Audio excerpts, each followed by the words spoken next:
Hey guys, SliceablePaper here, and we're going to take a look at some new cards that were just released for the Knights of the Frozen Throne card set, and we're going to jump right into them, starting with Simulacrum. Mage Spell copies the lowest cost minion in your hand. I think this card is going to fit very well in like a quest mage that's running kind of giants where you can copy the discounted giants. It's going to get you another win condition, even if you don't draw your Alexstrasza, so this gives you kind of an extra little edge as far as finishing the game out. Doesn't require you to draw a specific card. This might fit in like an Exodia mage where you kind of finish off by tossing down sorcerers, apprentices, and then your big archmage. This is a way for you to kind of copy those sorcerers' apprentices if you've had to drop one of them before. It's kind of a discounted molten reflection that really throws the card into your hand versus put it on board. You can kind of use it to maybe plan ahead a little bit with those sorcerers' apprentices, and you don't have to like play all your cards on one turn and dump your hand. So I think this is going to be a decent card and a good fit for Quest Mage. I don't think this card is going to be very good in Arena, mainly because it's a spell, and if you kind of draw it off of the top deck, it doesn't affect the board in any way. It just affects cards in hand, so it kind of relies on you to have a card in hand, and not just a card, but like a cheap card. Although, I mean, if you've got a minion and a couple of spells in your hand, you get the minion, but still, I wouldn't think this would be a very good Arena card. Next up is Obsidian Statue. Priest card, 9 mana, gets Taunt, Lifesteal, and Death Rattle. On the Death Rattle you destroy an enemy minion. This card has kind of a low attack and relatively low health for a 9-drop. So I mean, with 9 drops, you kind of need to have a powerful effect or real heavy stats, since you can't play this card and hero power. You can really just play a 9-drop and maybe a 1-drop in addition. I think this is going to be a good fit in Quest Priest. Big taunt that kind of stalls the board, and you can bring it back with N'Zoth and get that quest done. I think this card is very good against aggro. Although you kind of need to stall out the game. You need to keep stalling the game until you get to turn 9.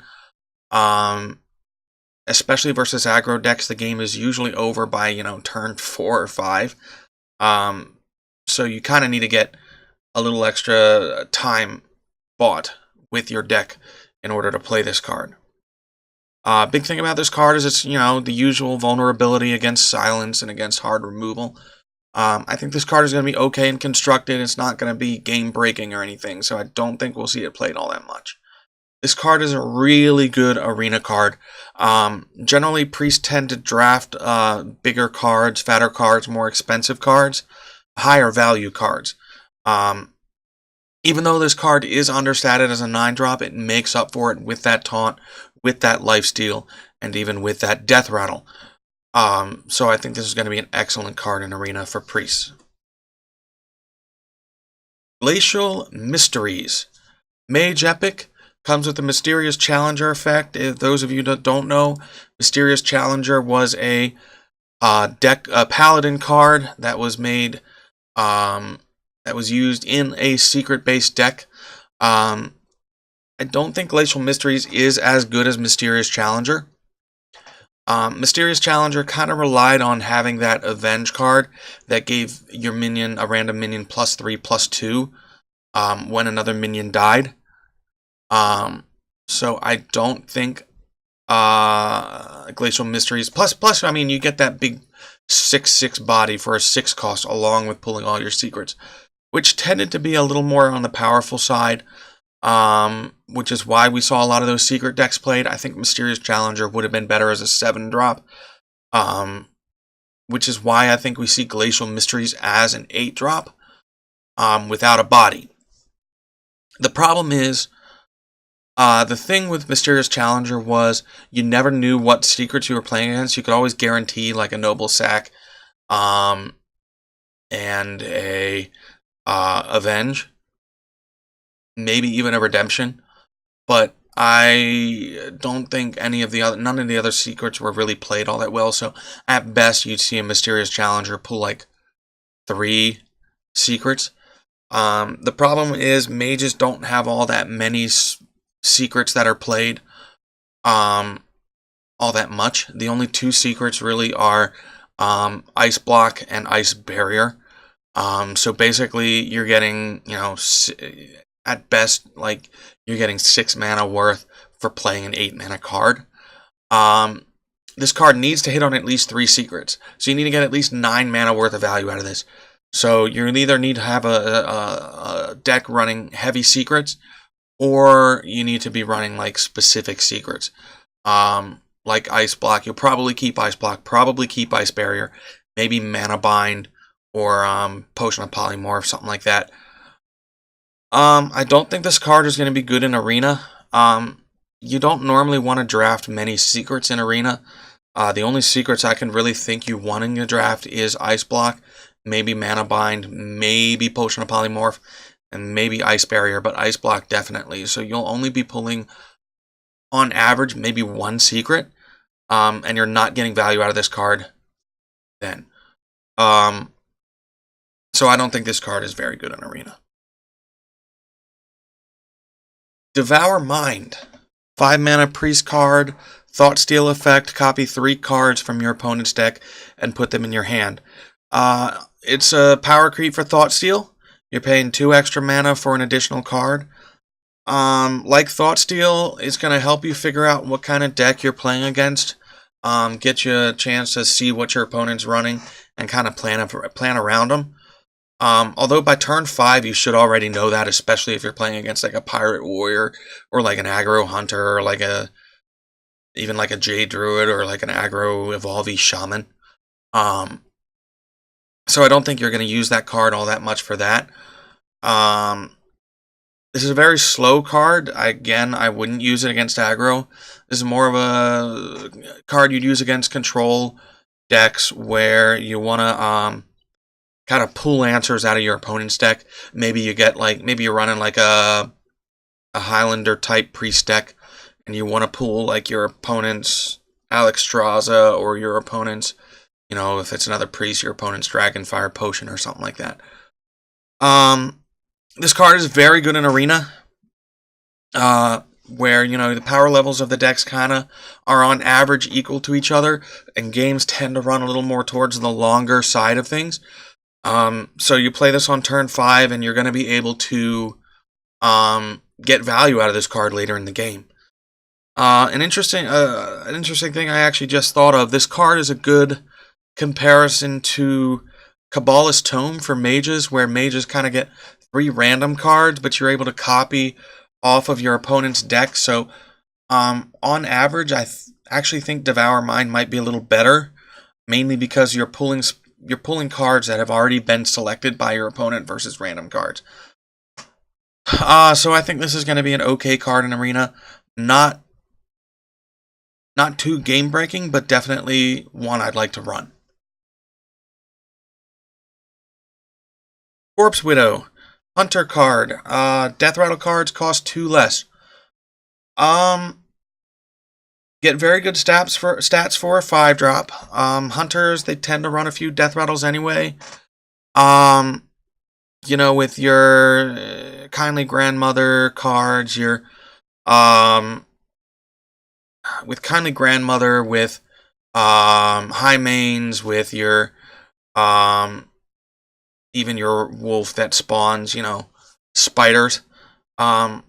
So I think just naturally Hunters will get some value out of this card. I don't even think they'll need to run it in specifically a Death Rattle focused deck. You can kind of play this on turn 5, and then you get a 4 mana High Main on turn 6, and then you can play a 2-drop. Or even Hero Power if you want to. So I think this is a very good, solid card for Constructed. This card is going to be excellent in Arena just based off those stats alone. 4/6 for 5 mana, really good stats. And on occasion, you'll get value out of it. Righteous Protector. It's a better Ardent Squire for Paladins. You get a 1/1 with Divine Shield and Taunt. Power creep for Argent Squire. Good arena card, solid constructed card if you're running like a Divine Shield Paladin. Runeforge Haunter. During your turn, your weapon doesn't lose durability. The big beef I have with this card is its 3 health. It trades with most 2-drops and 3-drops. So I think in Constructed you'll see this run in kind of weapon-based rogue decks where they kind of need to get those extra weapon swings to kind of control the board. Again, it's a good arena card, but it kind of trades poorly with 2 and 3 drops. So the big thing is you'll need to get value off of this right away. But with rogues, you kind of tend to get value off of it anyway with your hero power. The problem is that the weapon you play can still be affected by the weapon you have can still be affected by oozes. Although I don't think it's affected by the 3-cost ooze that removes durability, but any ooze that completely destroys your weapon, I think can remove it. So your weapon is still weak to removal effects. This card, again, is like all cards that have death rattles and ongoing effects, is weak to silences and even transform or removal effects. Although I don't think anybody's going to want to waste a removal effect on it just because it has such low health. I still think it's weak to silence. Tomb Lurker. Just like Runeforge Haunter that we just looked at, 3 health, and it's an extra mana cost. So it trades with 2 and 3 drops. You'll need to get value off this card right away for it to work. You want to run this in kind of a Death Rattle-y Priest deck, or like maybe Hunter, maybe Paladins to get, another Tyrion. Maybe even a Death Rattle Rogue. I think this card is a good arena card if you've drafted Death Rattles already. Otherwise, it's got too low health, stats are too low, and when you play this in arena, you'll need to follow it up with a high-tempo 6-drop if you're playing it on curve. So, I don't think it's going to be a good card in arena, but maybe you'd pick this over other epics if your other epic choices are worse than this. Corpse Raiser. You get basically an Ancestral Spirit effect, which is a shaman card that gives your minion, basically resummons it when it dies. So basically for 2 mana, or for 3 mana more than a 2 mana spell, you get a 3/3. So you're basically playing a 3/3 for 3 mana plus a 2 mana spell. Okay value. The big upside to this is that it's a neutral minion. So not just shamans will be running this Ancestral Spirit effect anymore. Maybe you'll see warlocks playing this. Maybe you'll see even paladins playing this on like a Tyrion or like a Wicker Flame, like a big taunt. Maybe you even see druids playing this with their taunt decks now. Any buffed minions that you have are going to come back with their base stats. Any additional effects you added to them won't be brought back. It'll just come back as that vanilla minion. I think this is an okay card. It's not a great card. It's not going to be thrown into every deck, but you'll see it in some kind of specific decks that kind of want to recall a single minion or maybe a couple of minions. I think this is an okay card in arena. It needs to hit on at least a 3 or a 4 drop to get value. Otherwise, you play this on a blank board. It's a 5 mana 3/3, which is not very good. Like I said, 3 health minions trade with 2 and 3 drops. So you need to hit this on at least a 3 or a 4 drop minion. And you need a board, so you need to kind of be ahead on board and ahead in game. So like I said, it's an okay card in arena, but you need to get value off of it. Alright, that's the end of this group of reviews. I'll see you guys next time.